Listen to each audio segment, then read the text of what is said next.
भिवंडी तालुक्यातील ग्रामपंचायत कारिवलीच्या उपसरपंचपदी नयना भारत पाटील यांची बिनविरोध निवड पार पडली। ग्रामपंचायत कारिवलीच्या उपसरपंच पूनम मेघनाथ पाटील यांनी उपसरपंच पदाचा राजीनामा दिल्याने उपसरपंच पद रिक्त असल्यास कारिवली ग्रामपंचायतीचे लोकनियुक्त सरपंच संजय परशुराम नाईक यांच्या अध्यक्षतेखाली उपसरपंच पदाची नेमणूक करण्यात आली। तर यावेळी ग्रामपंचायतीच्या सर्व सदस्यांच्या एकमताने नयना भारत पाटील यांची उपसरपंचपदी निवड जाहीर करण्यात आली। यावेळी कारिवली गावच्या उपसरपंचपदी नयना भारत पाटील यांची बिनविरोध निवड झाल्याने गावातील ग्रामस्थांमध्ये आनंदाचे वातावरण दिसून आले। तसेच यावेळी कारिवली गावामध्ये गाजत वाजत मिरवणूक देखील काढण्यात आली। ग्रामपंचायत कारिवलीच्या उपसरपंच नयना भारत पाटील यांना शुभेच्छा देण्यासाठी मोठ्या संख्येने मान्यवरांनी व गावातील ग्रामस्थांनी देखील आपली उपस्थिती लावली होती। तर चला पाहूया यावेळी ग्रामपंचायत कारिवलीच्या उपसरपंच नयना भारत पाटील यांनी सर्वांचे आभार मानत यावेळी उपस्थित मान्यवरांनी देखील उपसरपंच नयना भारत पाटील यांना पुढच्या वाटचालीस शुभेच्छा दिल्या। सर्व सदस्यांनी मला सहकार्य केले त्याबद्दल त्यांचे मी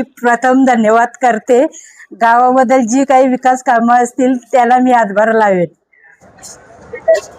सर्व ग्रामस्थांचे उपस्थित सर्व बंधू भगिनींचे आभार मानून आम्ही आजच्या आमचं ग्रामपंचायतचे उपसरपंच पद रिक्त होतं।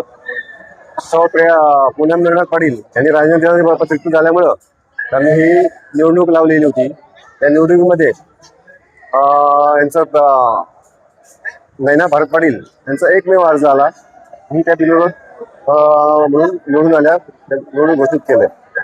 तर त्या मागच्या उपसरपंच आम्ही काळ बघितला सगळ्या उपसरपंचांनी चांगल्या रीतीने आपलं सहकार्य केलं। गावाच्या विकास कामांसाठी त्यांनी कधीही आडकाठी केली नाही। याच्या पुढं हा आता अनुभव आहेत, त्यांना मागचा पण खूप अनुभव आहे, ते खूप सहकार्य करतील अशी अपेक्षा करतो। पहिल्यांदा सर्वांना सगळ्यात प्रथम आम्ही आज ज्या उपसरपंचपदी विराजमान झालेले आहेत सौभाग्यवती नयना भारत पाटील यांचं मी पहिल्यांदा अभिनंदन करतो। त्याच्याबरोबरच आमचे सहकारी शहर उपाध्यक्ष जिल्हा उपाध्यक्ष भारत पाटील यांचंही आम्ही अभिनंदन करतोय। गेले आता तुम्ही सांगितलं की नयना पाटील या अगोदर सरपंचपदी विराजमान झाल्या होत्या। मला वाटतं 6-7 साली 2 वर्ष सरपंचपद त्यांनी भूषवलेलं आहे आणि आता त्या उपसरपंचपदी कार्यरत पुन्हा एकदा त्यांना संधी मिळते आहे। पण गेले कित्येक दिवस मी बघतोय कारिवली ग्रामपंचायतची निवडणूक पार पडल्यापासून आम्ही या गावाचा विकास ज्या झपाट्याने होतोय तो आम्ही येता जाता बघत असतो। कारण बरेच वेळा आम्ही कारिवलीमध्ये जेव्हाही येतो तेव्हा तर नेहमी नजरेसमोर पडतोय की कारिवली गाव एक असं गाव आहे की जिथं नेहमी विकासाचा वारू म्हणजे त्या वेगाने वाहतोय। आणि आता जी उपस्थिती दिसते आहे, मी खाली आल्यापासून बघतोय की गावकऱ्यांची जी उपस्थिती दिसते ती समजून जाते की या गावाने ह्या जी कमिटी निवडलेली आहे या कमिटीवरती अजूनही त्यांचा तेवढाच विश्वास आहे। नाही तर होतंय का आपल्याकडे कमिटी निवडली की नंतर त्यांचे काम बघून हळूहळू त्यांची संख्या कमी होते। पण मी कारिवली ग्रामपंचायतीचं विशेष मी त्यांची एकीकरणाला विशेष सांगेन की कारिवली ग्रामपंचायतीने एक परंपरा राखली होती की बरीच वर्ष इथे निवडणूकच होत नव्हती। हे सतत बिनविरोध निवडचं गाव आहे। कदाचित कोणी उल्लेख केला असेल नसेल पण मला माहिती आहे की कारिवली गावामध्ये एक परंपरा आहे आणि बिनविरोध गावाचं ते सगळे मिळून गावाचं कमिटी बसवतात आणि त्यांच्याकडनं विकासाची कामं करून घेतात। आज ज्या वास्तूमध्ये आपण उभा आहोत हेही नव्याने तयार झालेली आहे आणि बाकी या गावाला आता मग अशी भारत पाटील मी आल्यावर चालू होते की स्मशानभूमीचं नवीन बांधकाम आता झालेलं आहे आणि लवकरच लोकार्पण होत आहे। हे नेहमी विकासाच्या दृष्टीने गावाला जी नवीन संधी उपलब्ध होते आता नयना पाटील आहेत यांच्याही कारकिर्दीमध्ये किंवा सरपंच आहेत जे चांगलं काम करतायत ही सर्व मंडळी मिळून निश्चितपणे लोकांना आणखी चांगल्या सुविधा मिळवून देतील असा आम्हाला विश्वास वाटतो। आणि त्यांच्या भावी वाटचालीसाठी मी मनसेच्या वतीने आमच्या संपूर्ण कार्यकर्त्यांच्या वतीने त्यांना शुभेच्छा व्यक्त करतो। काय झालं आहे कारिवली ग्रामपंचायत ह्या पश्चिम विधानसभा मतदारसंघामध्ये येते आणि म्हणून आम्ही भारत पाटलांची संधी दिली होती की तिथले उपजिल्हाध्यक्षपद दिलं होतं किंवा त्यांना विधानसभेचं तिकीटही आम्ही देत होतो। मागे जेव्हा इथली पंचायत समितीची निवडणूक लढवली होती तेव्हाही सगळ्यात जास्त मतं पंचायत समितीची याच्यामध्ये भारत पाटलांना मिळाली होती आणि अतिशय चांगला कार्यकर्ता आहे आमचा। त्यांच्यावरती खरंच म्हणजे कार्य कसं करावं किंवा लोकांना समजून कसं घ्यावं ही एक वेगळी त्यांच्या मनामध्ये कल्पना आहे आणि एक सुशिक्षित चांगला चेहरा होता। त्यांचं भविष्य निश्चितपणे उज्ज्वल आहे। सगळे गावकरी त्यांना जसं साथ देतात तशी बाकीची मंडळी त्यांना साथ देतील आणि एक दिवस असा असेल की जेव्हा आता तुम्ही विचारलंय तुमच्या तोंडून म्हणून मी आजच असा विश्वास व्यक्त करतो की एक दिवस नक्की या पश्चिम विधानसभा मतदारसंघाचे आमदार होऊन दाखवतील। कारिवली ग्रामपंचायत येथे आमच्या नयनाताई भारत पाटील यांची उपसरपंचपदी बिनविरोध निवड झालेली आहे। एकता पॅनलच्या कमिटीने त्यांची निवड झालेली आहे आणि त्यांना या पुढच्या वाटचालीस मी शुभेच्छा देते। आणि गावाचा विकास हा जे उपसरपंच होऊन गेले आहेत त्यांनी गावाच्या विकासासाठी चांगल्या प्रकारे हातभार लावलेला आहे. माझ्या कालावधीत ही विकासाची कामे गावात भरपूर प्रमाणात झाली आणि त्यांना जे विकास कामांना सहकार्य करण्याचे आमचा नयनाताई सहकार्य करतील आणि गावाचा विकास हा होत राहील अशी अपेक्षा आहे आणि त्यांच्याकडून ही अपेक्षा आहे. आणि एकता पॅनलचा मी मनापासून धन्यवाद बोलते की एकता पॅनल जे बोलते ते करून दाखवते, हा त्यांचा एक हेतू आहे आणि त्यांचेही मी आभार मानते. धन्यवाद. खूपच आनंद होत आहे आज, कारण कारिवली ग्रामपंचायत बोललं म्हणजे एक भिवंडी तालुक्यातील मोठी ग्रामपंचायत आहे आणि ह्या ग्रामपंचायतीवर जवळजवळ 10,000 मतदारांची ही ग्रामपंचायत आहे.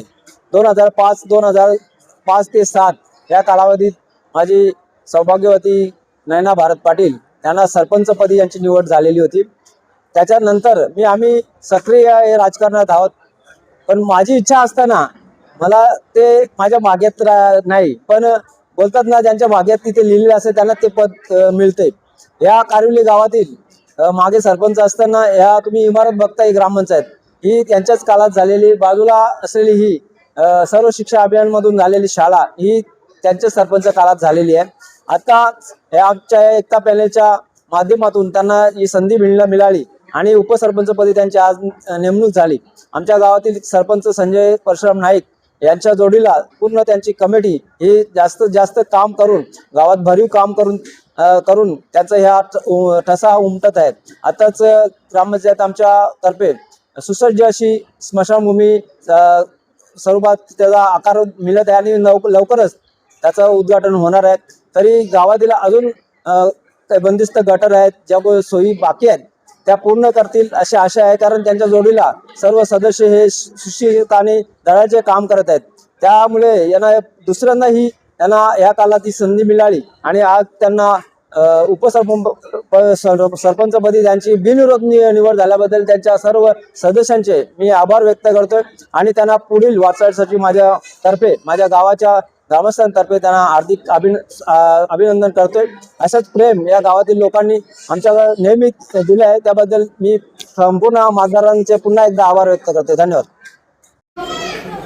नयना भारत पाटील आमच्या प्रायव्हेट ग्रुपचे सदस्य आज उपसरपंचपदी विराजमान झालेले आहेत. त्याबद्दल आमच्या सर्व बॉयफ्रेंड ग्रुप्स आणि सर्व महिलांच्या वतीनं मी त्यांचं मनापासून अभिनंदन करते. त्यांनी त्यांचा कार्यभार योग्यरित्या सांभाळून पुढे योग्य अशी वाटचाल करतील, गावाच्या भल्यासाठी योग्य ते निर्णय घेतील अशी अपेक्षा त्यांच्याकडून बाळगते. धन्यवाद. भारत थांब जरा.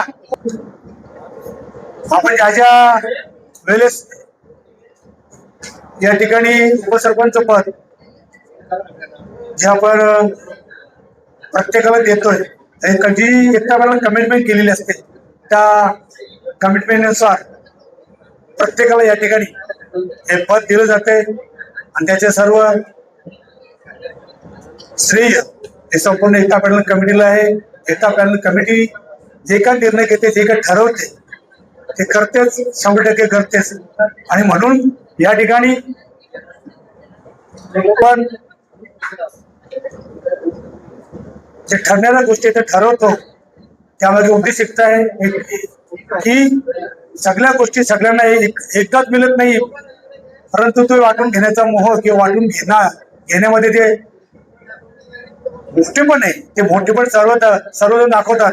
त्या अनुषंगाने प्रत्येक वेळीस या ठिकाणी प्रत्येक जण आपापल्या परीने हे पद स्वीकारत असतो आणि या पदामागे त्यांची मेहनत, एकता करण्याची मेहनत, त्यांचे सर्व कार्यकर्ते हे सर्व ठरवत असतात. म्हणून या ठिकाणी मी पुन्हा एकदा आपल्या सर्वांच्या वतीनं, सर्व ग्रामस्थ असतील, एकता पॅनलचे सर्व सदस्य असतील, कमिटी असेल, यांच्या मार्फत प्रथम या ठिकाणी नयना भारत पाटील उपसरपंच यांना या एकता पॅनल कमिटीच्या वतीनं आणि सर्व सदस्यांच्या वतीनं, सर्व ग्रामस्थांच्या वतीनं त्यांचा आदेश स्वागत करतोय. प्रत्येक जण या ठिकाणी येतोय, या ठिकाणी बसतोय, जी खुर्ची आपल्यासाठी वाट बघते आणि त्या खुर्ची करता आपण सर्वजण करतोय. खुर्चीत सगळेजण एकदाच बसत नाही आणि बसता येत पण नाही, परंतु तरी सुद्धा ती एकच खुर्ची आहे त्या खुर्चीसाठी कारण आमच्या माझ्या या 5 वर्षासाठी कायम स्वरूपी आहे. उपसरपंच हेच फक्त खुर्ची खाली आहे 5 वर्षासाठी, तेव्हा ती खुर्ची प्रत्येकाला मिळते आणि मिळावी या अनुषंगाने सर्वकडे चालत आलेलं आहे. याच्या पुढे चालत राहील. तरी